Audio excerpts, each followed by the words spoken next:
The sleek, clean boulevards of Budapest.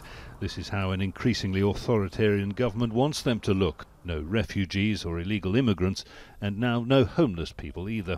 We are just trying to enable our authorities to step up against something which we believe is against human nature, human dignity, and we would like public spaces to get their meaning back and operate as they were intended. It's not a decision the government took lightly. A previous attempt was ruled a violation of human dignity by the Constitutional Court, so the government changed the constitution itself. All of which is heartbreaking to people like Janos TOROK. Janos lives in a caravan after he lost his home, his job, even his family, when a house fire and no insurance left him with crippling debt. I'm afraid of it. I can't say better. I'm afraid. It can happen any time. I wake up every morning scared that someone may knock on my door and say, "We can take your stuff away, go elsewhere." The government insists it's looking after the people being swept off the streets. We take care of them, we provide shelter, provisions and all the support that is required. Not so, say social workers.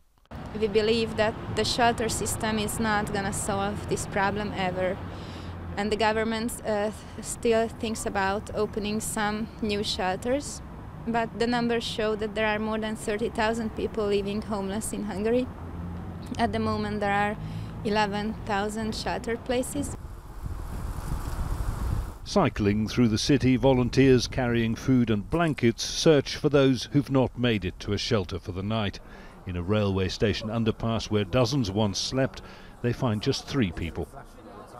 It's too many people in the shelters, so there is 100 person and there is more than 100 person in the shelter, so it's too crowded. And overcrowding in the shelters, say the volunteers, means many homeless people have gone into hiding, making them even more vulnerable to the elements.